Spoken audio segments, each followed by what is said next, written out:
You're looking at real estate deals, Class A multifamily. The numbers work. Your broker says it's institutional grade, but here's what he won't tell you. You're about to build wealth the wrong way. Not because the property is bad, because the structure expires with you. The accumulation model isn't a mistake, it's a business model, and unfortunately, you're the product. Retail real estate investors end up like the Vanderbilts. The Vanderbilts owned everything, their own names, direct ownership, zero trusts. Cornelius died in 1877. $100 million fortune. It was divided among heirs, and each generation sold properties to fund lifestyles. By generation 3, 0 millionaires, 120 descendants. The Rockefellers, still managing billions across 6 generations. Same starting wealth, different structure. Your structure kills wealth faster than any bad deal ever could. The difference wasn't the real estate, it was what owned the real estate. The Rockefellers established dynasty trusts in the 1930s. By the 1950s, they had corporate trustees like Chase Bank running them. The mantra, own nothing, control everything. You're doing it backwards. Buying properties in your name, planning to build a portfolio, that's the Vanderbilt path. Direct ownership, direct estate inclusion, direct estate tax, direct forced liquidation. I work with high-income earners who've built wealth exactly the way they were told to. Now they realize that they're trapped. Over the next 4 videos, I'm going to show you the exit, how to dismantle that retail trap, and how to rebuild on institutional foundations using the same architecture that family offices, endowments, and sovereign wealth funds use. Never liquidate, never dissolve, never surrender control. They didn't learn this from retail advisors. They didn't learn it from Wall Street. They learned it from permanent capital institutions, organizations built to compound capital indefinitely across multiple generations without forced liquidations. Yale Endowment, Singapore GIC, Rockefeller Family Office. They've mastered permanent capital architecture. And that's what your real estate empire needs to survive you. This isn't education, it's an extraction from a system that's designed to fail you by generation 3. This is part 1 of 4, why most real estate wealth fails. Here's the question that separates paths. When your grandchildren inherit your real estate empire, will they inherit assets or a survival system? The Williams Group studied 3,200 wealthy families, 20 years of data. 70% lose their wealth by generation 2.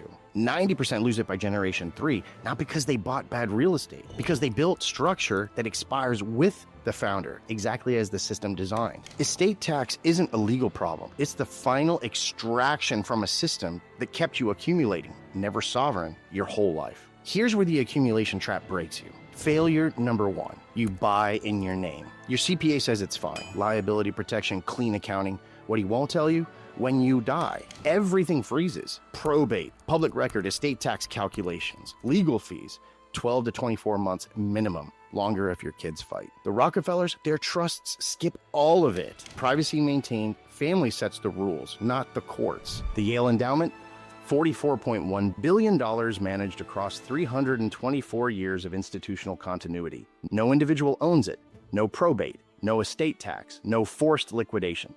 Now that's permanent capital architecture. Failure number 2, you build equity. Property appreciates, debt pays down, net worth increases on paper. They trained you to call this wealth building. It's wealth trapping. Let me show you what this looks like in practice. It's 9:47 a.m. on a Tuesday. Your phone rings. $2 million mixed use building. Sellers motivated. 48-hour close. Your net worth? $15 million. But you can't wire $500,000 without selling a property. The deal dies. Your access to future deal flow shrinks with it. Because equity you can't access isn't wealth. It's a number on a balance sheet. Meanwhile, institutions borrow against portfolios. 50% loan to value. Securities-backed lines of credit. Access capital, don't disturb asset growth. The asset keeps compounding. Nothing stops growing. The Singapore Government Investment Corporation manages approximately $800 billion. They never liquidate holdings to fund operations. They access strategic liquidity reserves, collateralized borrowing against stable assets, velocity without liquidation. That's institutional liquidity design. Institutions don't sell, they borrow. That's how they stay liquid while compounding. Failure number 3, you plan to pass it to your kids. Your estate exceeds federal exemption limits. $15 million for an individual, $30 million if you're married under current law. Estate tax hits at 40%, and exemptions can change with legislation. Under the One Big Beautiful Bill Act, the exemption was increased to $15 million per person, providing more certainty for planning. When they die, estate tax again. That's the Vanderbilt dissolution. Divide, distribute, destroy. Compare that to family offices. They hold real estate in dynasty trusts. Never probated, never forced to sell. Property appreciates, they refinance, and then they extract equity and they deploy it into more acquisitions. They skip estate tax at every generational transition. Harvard Endowment holds $56.9 billion. Real estate, private equity, natural resources. Zero estate tax across 389 years of institutional operation. Because the endowment isn't owned by individuals, it's owned by a perpetual structure. That's the architecture the wealthy replicate. And you're building personal net worth on a 30-year timeline. It evaporates exactly when you do, and exactly as designed. Your name on a deed means your family in probate. Trust ownership means your grandchildren in control. 90% fail by generation 3. Not because of bad properties, but because of bad structure. A structure designed to keep you accumulating and never sovereign. This is part 1 of 4. Part 2 shows you how institutions use trust architecture to build survival systems. Subscribe so you don't miss it, because what I'm about to show you will change how you structure every deal. The full system is at warchestprinciple.com. I reverse engineered a century's worth of institutional architecture. The blueprint, strategic liquidity design, the capital model, it's all there. Everything the Rockefellers, Yale, and Singapore GIC use,